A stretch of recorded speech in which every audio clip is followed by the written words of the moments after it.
Coming up on Wavelength, LCRA and downstream communities ask the City of Austin to make wastewater treatment a priority for the future. FPP Unit 1 gets a major overhaul, and LCRA employees turn out for a giant photograph. Those stories and much more next on Wavelength.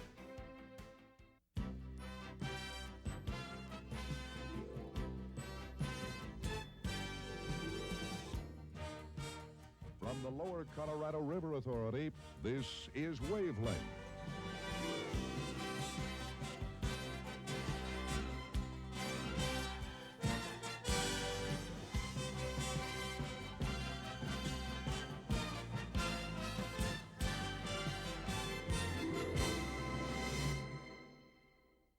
Hi everybody and welcome to Wavelength. LCRA has made a great deal of progress in its efforts to clean up and to protect the Colorado River, and is working towards a major agreement with the City of Austin.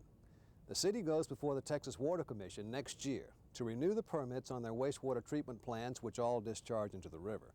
And LCRA is asking Austin to accept new, tougher standards. 1984 is the reason why. At that time, Austin sewer plants were dumping so much pollution into the Colorado. The river was virtually full of slime. The problem was so bad, both state and federal officials got involved, forcing the city to clean up the problem, which they did. Today, Austin's sewer plants perform so well, they discharge less than their allowable levels of pollution. In future years, as additional people move to Austin, as the treatment plants are more fully loaded to capacity, we anticipate that performance is going to deteriorate and be only marginally in compliance with what they're required to do. If all the Austin treatment plants achieve is minimal compliance with their permits, then our conclusion is that the water quality in the river will very significantly suffer from what it is now.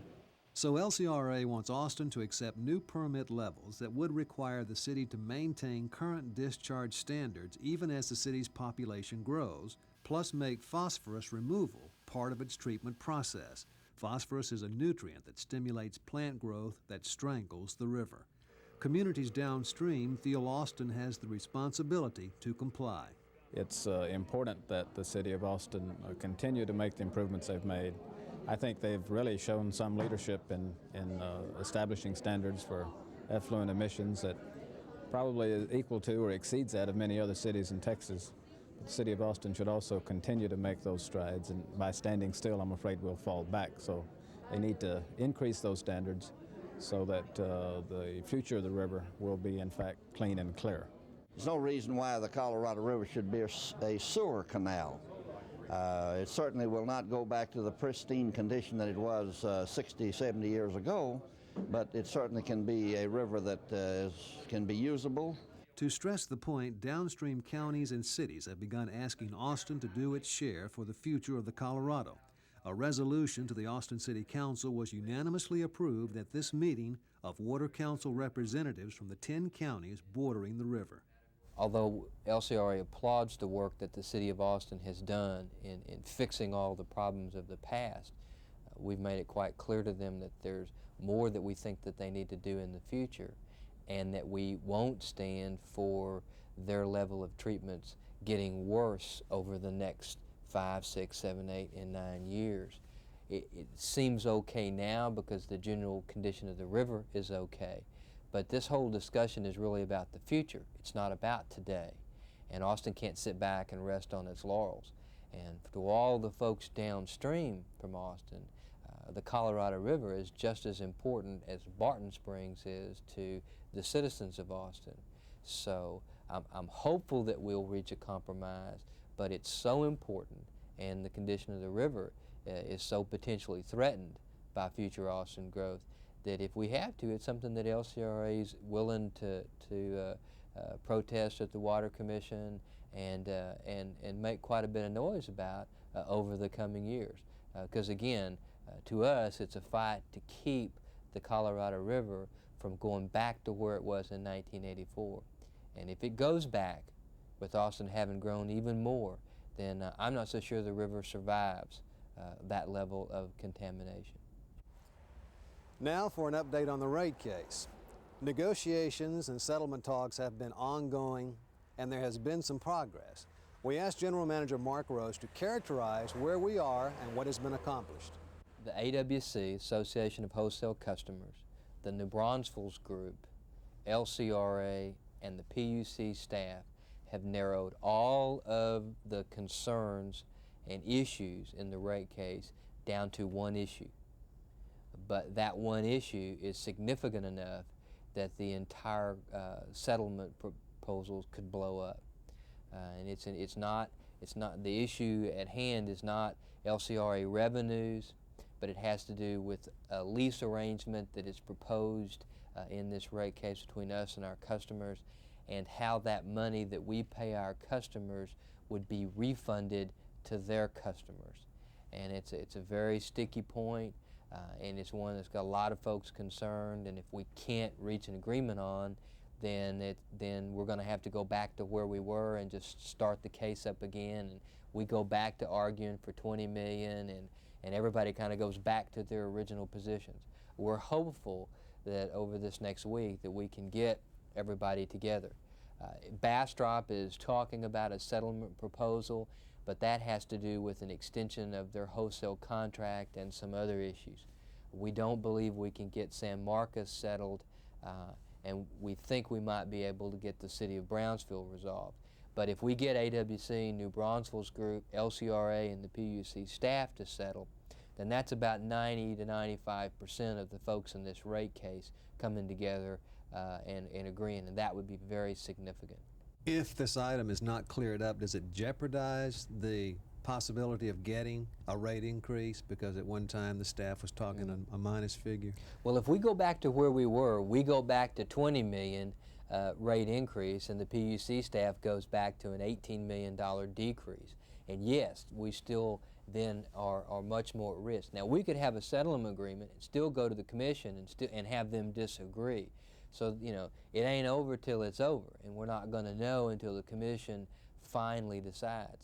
But clearly a settlement is better than all of us stumbling into the room screaming and yelling with, 17 different positions in this rate case. And that's why we're working so hard to try to settle it. The reason that we can live with $10 million instead of $20 million is principally two things. One, we've had some of our estimates change, and so we feel a little bit more comfortable based on our forecast of being able to live with $10 million instead of 20. But more importantly, we make less of a commitment to the PUC under that scenario and staying out. When we were asking for $20 million, we talked in terms about maybe staying out as much as 5 years without a rate increase. When we come back to $10 million, then we start talking about 3 years that we would go without a rate increase. Cut us below $10 million or decrease our rates, well then we can't make any kind of commitment on staying out, because we very well could have to come back in the next year or the next year, depending on our financial condition.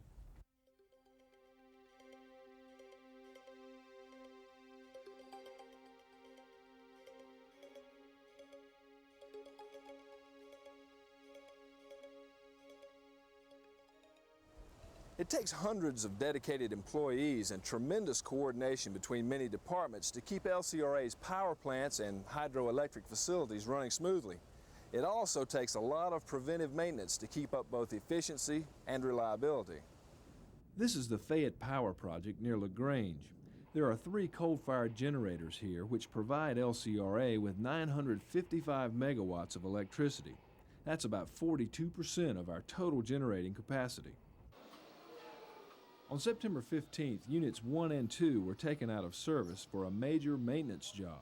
The switchyard was de-energized and all power to the 2 plants was cut.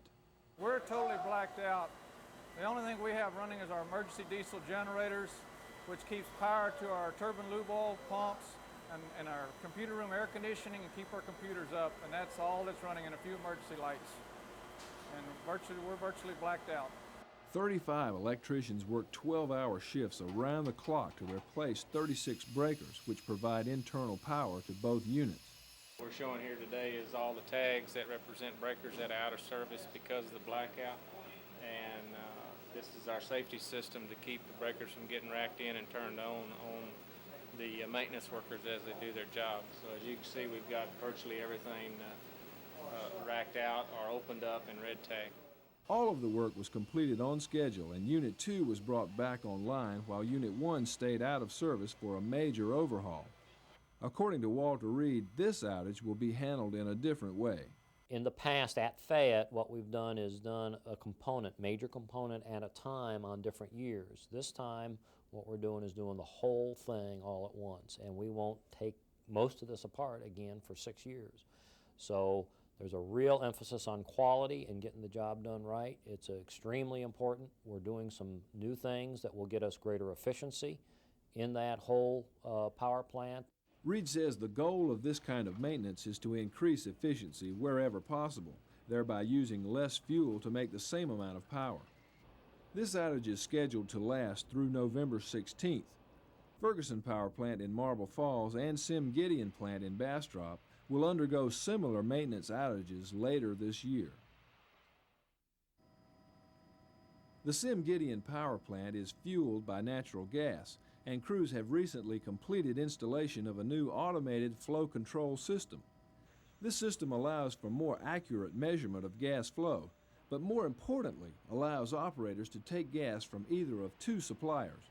Well, first, it improves our fuels department's ability to negotiate more favorable contracts because we have a more flexible system in taking gas in various ways, either flow control or percentage control. And also it gives us the added advantage of having more accurate data on gas flow to cross-check the bills that come in for gas at Gideon. Project manager Ernest Capel says they have built into the system the ability to add a third supplier in the future, which would further improve LCRA's competitive edge.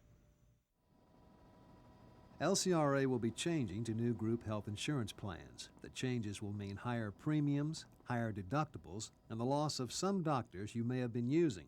Historically, if you look at our benefits in the group health plan, we have attempted to provide a lot of options for employees. But what that meant is that our self-insured plan was impacted because our employees had those options and was able to go to other plans.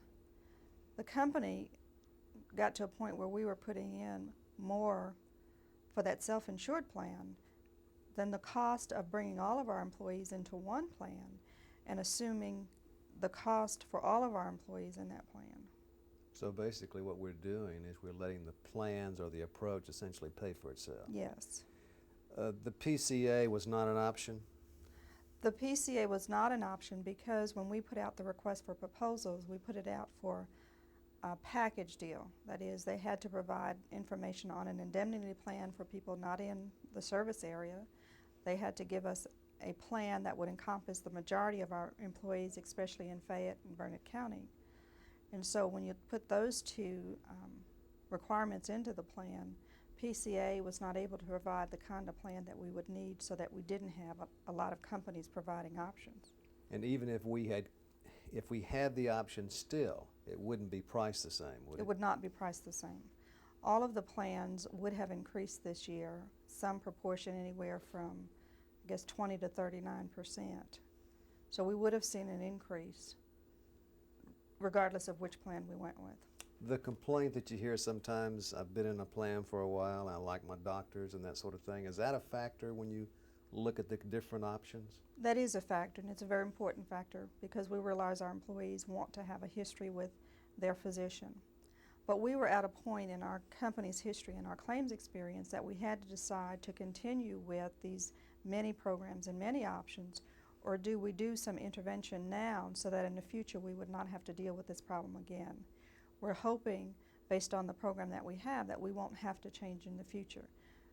It should take care of most of the needs of our employees, and we don't anticipate changing it in another year unless something catastrophic happens. So we're hoping this is the plan that will solve most of the problems that we've encountered over the past 4 or 5 years. All LCRA employees have until November 2nd to choose their new health plan. It has been a great summer for lake lovers in Central Texas. Both Travis and Buchanan are considerably higher than normal this fall. A wetter than usual July and delayed irrigation demands from downstream agricultural users stabilized the lakes during August. And with the recent rains, levels are climbing again. Our average elevation in September for Buchanan is just above 1010, which is about where we were last year, this time last year. As of today, we'll be approaching 1018, possibly 1019 later in the week. On Lake Travis, our average elevation for September is 663, which we were a little below that this time last year. Today we're headed up towards 675 and possibly 676 on Travis before this is all said and done. Birdwell says that the downside to the higher lake levels is that in the event of flood conditions, there is less storage capacity left in the lakes. Town Lake has always had a serious pollution problem, mainly from trash and chemicals that wash into the lake from incoming streams and storm sewers. LCRA has joined the City of Austin and the State General Land Office in kicking off Town Lake Clean, a community-wide effort to clean up the lake and help people realize that the trash going into the lake comes from everyone. Citizens are increasingly aware of the need to exercise greater care in keeping our water resources clean, and now Austinites have an organized avenue through which they can help keep Town Lake clean and litter-free.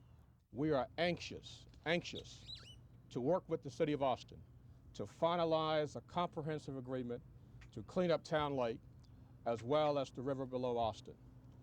We want to do our part.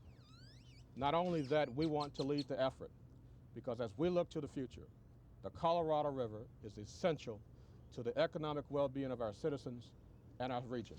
Town Lake Clean will consist of a public education program, devices around the lake to catch trash, 6 major cleanups during the coming year, plus a fundraising campaign to hire permanent cleanup crews.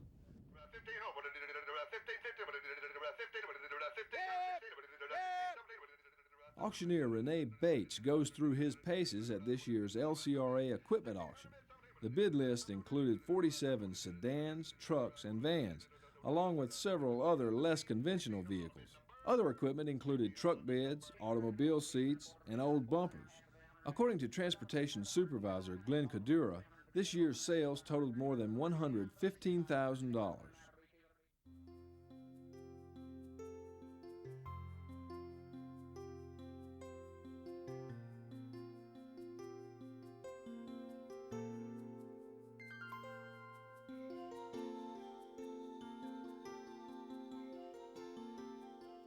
In 1934, an Austin photographer snapped this picture, one of many famous scenes that have been captured over the years. But LCRA employees recently posed for a photo that may outshine all the others. Over 600 employees from throughout the agency assembled at an Austin football stadium where a special panoramic camera captured the moment. It's great. I was concerned about getting the people out, but they're great. They're coming. They're still coming. They said, build it and they will come. We built it and here they come.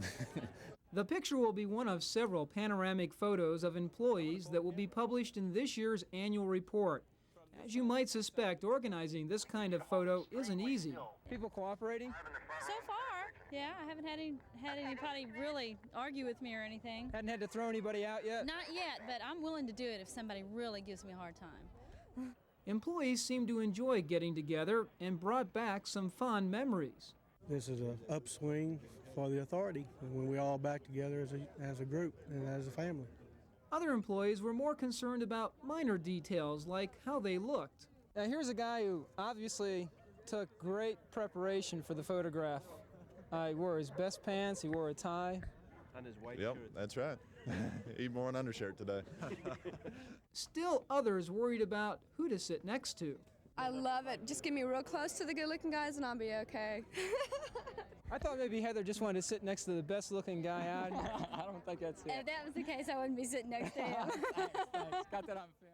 Once the annual report is complete, employees will be given an opportunity to obtain their own copy of this photo. We'll pass along the details on how to order it next month. Well, that's it for this edition of Wavelength. Thanks for being with us. We'll see you next time.